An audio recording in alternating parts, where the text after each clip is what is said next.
Hello, ladies, gentlemen, and deceased. I am Mighty Sophia here to break down for you the episode that broke my soul of The Walking Dead.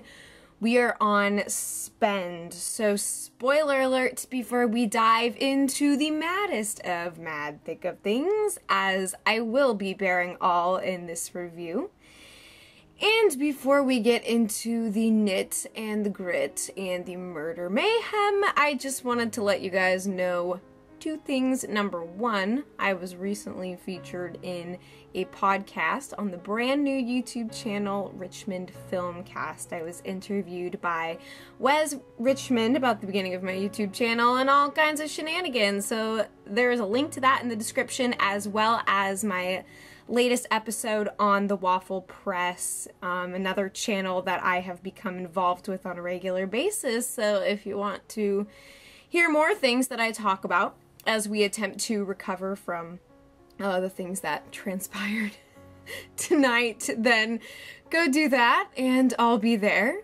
And yeah, so anyways, we have places to go that I really wish we did not. And I am honestly quite amazed that I didn't have anything from this episode spoiled for me, because Twitter was freaking blowing up on an apocalyptic scale. And now I completely and 110% understand why. So, where to begin first? So I have to, before we get into each of the, individual plots that made up this ridiculously brutal episode, some major themes that kind of pervaded all the events that we saw. So there's been this sort of growing tension, I know, in the fan community watching the show, and just sort of in general with what we've seen in the story so far, that maybe Rick's group is introducing some kind of evil into the blissful utopian community of Alexandria. But that does not seem to be the case, because I think that a great way to sum up everything that transpired tonight is that ignorance is not bliss. Based on the way that every single freaking resident of Alexandria has behaved or acted or done anything in this episode at all, it would appear that they have they been just sitting on their hands until Rick's community showed up? Like, the guy at the construction site, for example, where Abraham ultimately ended up taking over, was saying that they, quote, have a system. And then Francine, the chick that Abraham saved, who they were going to leave to the walkers, punches the guy in the face. So clearly the system that they have in place is not working, okay? Ladies and gentlemen, and yet here is Lady Deanna, sitting on her almighty throne, staring down her nose at Rick and company and thinking, all of your people are taking high positions in my society. And they were the ones that she specifically wanted to acquire and integrate and assimilate. And, well, I mean, I guess that she, like, as she had said before, she wants to put them on, like, an even playing field with everybody else, and they're all equals. And so maybe now she's feeling that they have risen too high, and you know, Icarus effect, they're rocketing to the stars, and as a result, perhaps her people are going to suffer. But I would say that they suffer because they're idiots. Wow, this is terrible. I have developed that horrible, harsh, just like exhaling laugh that makes me cough. That can't be good for my health. This show can't be good for my health, but you know what? I'm freaking watching anyway, so let's talk about what happened. So basically, ignorance is not bliss. And from Nicholas to Aiden to Deanna to Pete, all of these characters that we have been introduced to and that the characters from Rick's group have met all exhibit these traits of just ridiculous unintelligence is the best way that I can think to describe it right now, because words they're not to be had at the moment. I'm fresh out of them. I just watched a lot of really messed up things happen, and I don't know how to cope verbally, so I'll try my best. I really will. But yeah, so another thing is that the brutality that we witnessed in this episode, we saw two of the most extreme deaths that we have seen on this show in, like, what feels like seasons. It's been a long freaking time, and we've had a lot of things happen in the past season, but, whoa man, I feel like sometimes I forget the nature of the show that I am watching. Because the kind of struggles and crises that we've seen our characters go through have been pretty different, I guess, in a lot of ways. And so seeing the way that Aiden went down and freaking Noah went down, that really is something that I should have expected based on the whole conversation that he was having with Deanna's husband about wanting to be an architect and start his future, and the whole this is the beginning of the end. that is what Eugene should have written in that journal when he saw it as they were driving the van back to Alexandria, because oh man, what insanity. I mean, I don't know, like, was that level of just graphicness due for his character? I'm not saying that I didn't care about him, I'm just saying, like, why?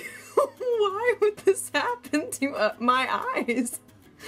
Like, that was, I had to look away. Like, just the visceral disembowelment tearing, they freaking tore his face off. And honestly, I feel like the reason why they chose to go that ridiculously violent route is because it stands in such stark contrast to the hope that Alexandria but tenuously began to represent for the community. Although we could see all the frayed strings being pulled at the welcome party and all of these different things that we've witnessed so far, kind of the power struggle between Aiden and Glenn, between Rick and Deanna. Like, we've seen these things in a very subtle way, but this episode took it manifested that fundamental core struggle in a totally different way. And we don't really get to see the total fallout of that yet, because as of yet in this episode, Glenn, and hopefully still alive Tara and Eugene are on their way back, completely shell-shocked. Did they leave Nicholas behind? Because I don't remember seeing them put him in the van, but it's like, they should have killed the motherfucker. I'm just saying, that would have been the perfect opportunity. But again, I mean, I think for Glenn, he's incredibly shaken up. He's just witnessed this horrible atrocity that happened to his friend. Perhaps he didn't want to just perpetuate the violence by taking out vengeance on this inept idiot. Which he still should have. I feel. I would have. I was, like, in the last 10 minutes of the episode, I'm just sitting here like, kill him. Kill him. Kill him. Kill him. Just do it. Do it. Do it. Approved. Approved. Approved. None of you deserve to be in existence. And by that, I'm talking about Nicholas and Pete. And, of course, not to be forgotten, Father Gabriel. Oh man, nope. I am incensed after this episode, truly incensed. But it seemed that everything that happened in this episode was so necessary on so many levels. And the fact that still the cast members after this episode are saying that the finale of the season is going to have us screaming at our TVs, well, don't expect me to have a voice for my finale review. It's going to be all subtitles and just my face. And probably whatever is left of it. I don't think it will be on my skull anymore, so YouTube will probably flag the video. It's not gonna be good. But I'm scared. I am not content at the moment. But this was a really intensely riveting episode. But all of you guys that are like, wow, that episode was so great, so awesome, don't you go back to saying, oh wow, that was so boring when somebody doesn't die the next episode. I mean, at this point, a lot of things are being set in motion, and I do feel like the dominoes have been tipped and it's all going to come cascading down. But at the same time, don't be those people who only appreciates the show when it's like frickin' squeezing the blood out of people's eyeballs, because that's like there are so many other ways to express the core conflicts here. But it was, yeah, it's almost like I was reminded of what this show truly is. And they had, with the whole, everything that happened at the, like, industrial site in the warehouse was really creatively done in a lot of ways. We got to see, finally, Eugene step up after, like, beforehand he tells Tara, like, I've done my part. I have neither the desire nor the taste to participate in combat, all that stuff.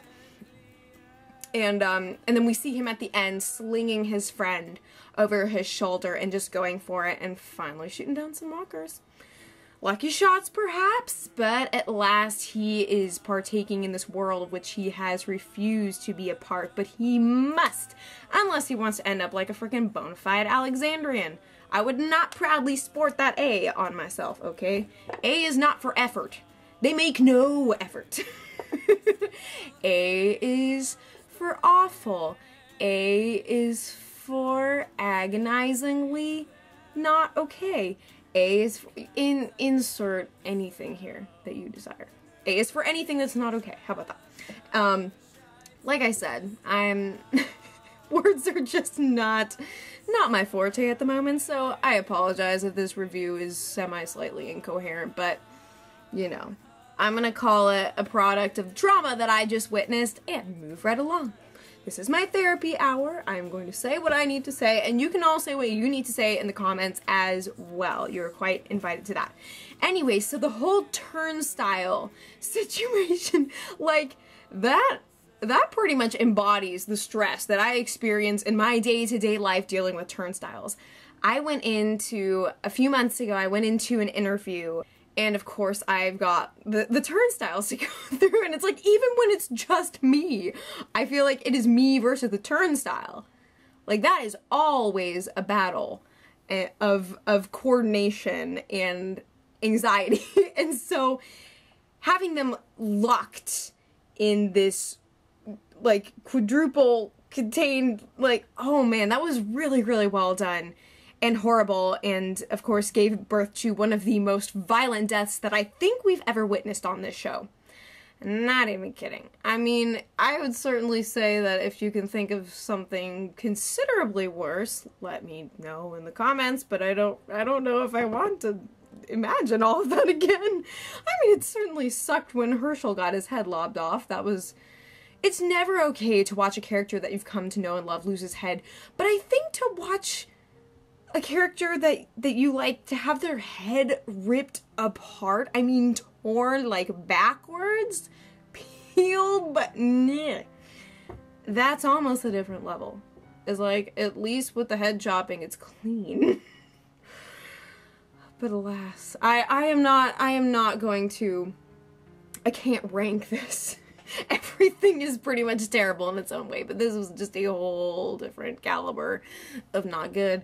But yeah, I think that it's interesting, sort of the new ways that that the show creators surprise us with as far as the zombie wars, because it seems like anybody who survived this long is going to know exactly what to do with walkers, and yet there are always so many close calls, and so many of them just seem plot contrived. But I think that what was done at the warehouse site was very interesting. There were, of course, stupid decisions made, like, namely by Iden and Nicholas, but you know, that was really scary and intense and just, like, twisting my stomach in knots in ways that the show hasn't in a long time. So yeah, I think that is a testament to the power of what we witnessed tonight. And I mean, say whatever you will about the effectiveness or the over-the-topness of the violence, but it was impactful, to be sure. And I really hope that Tara is still alive, because I really feel like she is someone that Eugene desperately needs right now. I need to see Glenn and Maggie back together. I have to say, switching gears a little bit, I'm really proud of Abraham for freaking stepping it up. You know, hey, bada swing, bada. Like, the walkers were lining up for his services, shall we say. And he did a bang-up job of taking care of the situation out there. And, like, so they knock out a bunch of walkers.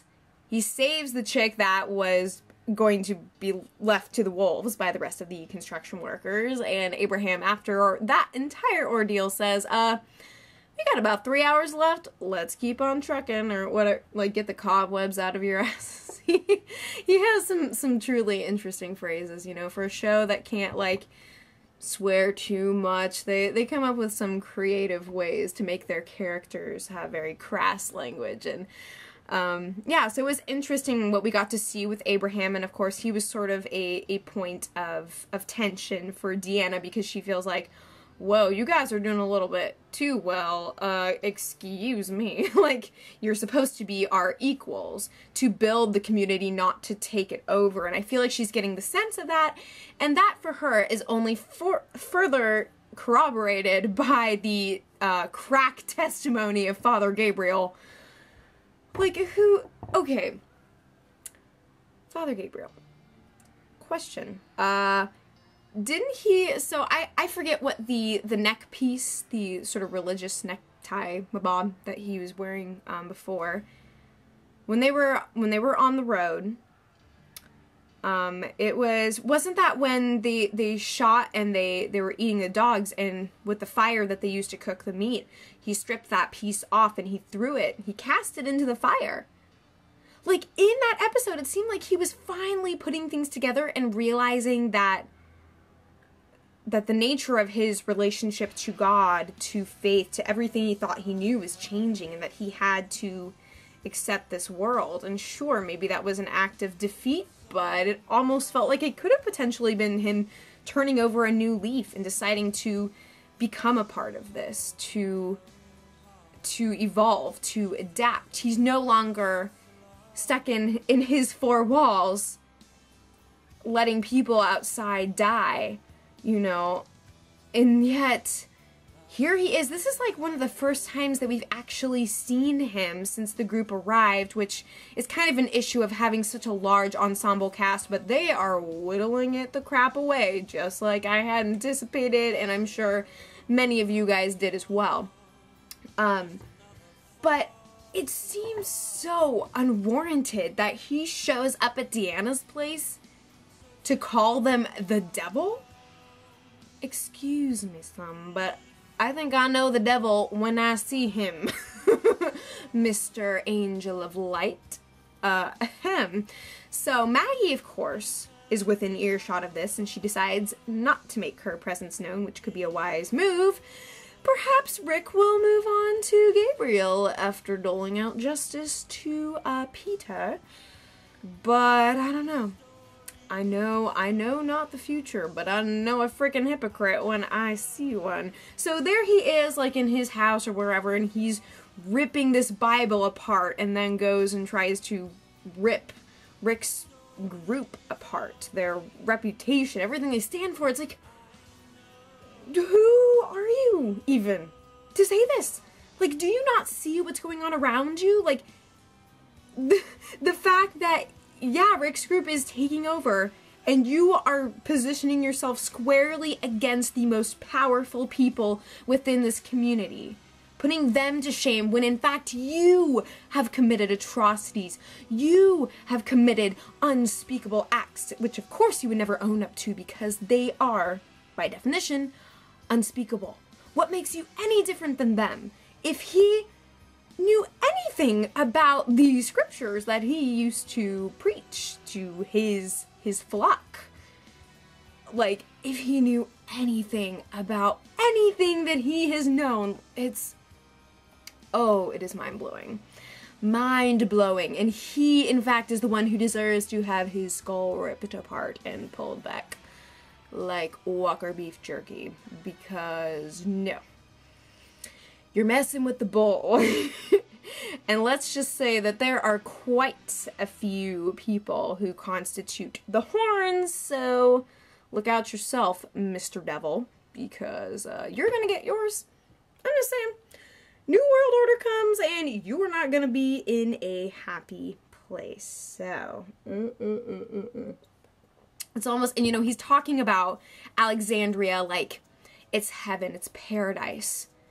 And how could Deanna, the keeper of the gates, let these sinners into his paradise? And well, and based on what he's telling, the very reasons that he provides, the very basis of Rick's group's evil, he's a part of that too. That is also his. He is in this. And so that, of all other things infuriating me. So then we got to have another delightful Carol and Sam anti-bonding moment with the whole, I love the line where she just point blank tells him, these are not problems. Like, he is describing his life's woes, the cookies that he needs, and the this and the that, and she just looks at him as like, child, no. You don't know nothing. Goodbye. I just love her consistent, repeated efforts to shut this kid down, and still he insists on being with her and becoming her cookie protege after everything that's transpired. But then we find out the darker side of the story, that in fact he doesn't want to be home. And he is beguiled by the guns that Carol stole, and in fact wants one not for himself, but for someone else who is in danger. And I mean, I immediately had lots of bad vibes coming from Pete's direction. And he and Rick had a very awkward scene earlier too, where he's like, let's be friends because we have to be friends. Yeah? Okay. You know, Mr. Day Drinker showing up at the constable's place, or vice versa, whatever. But, I knew the guy had issues, and there's of course that sort of love triangle that's unfolding.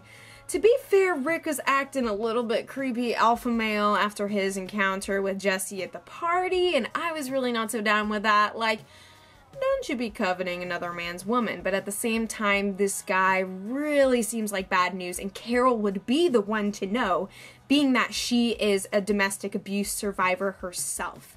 So she sees this immediately. All it takes is showing up at the doorstep and seeing Peter half cracking the door open and, you know, mumbling something like, what, you think someone's wrong?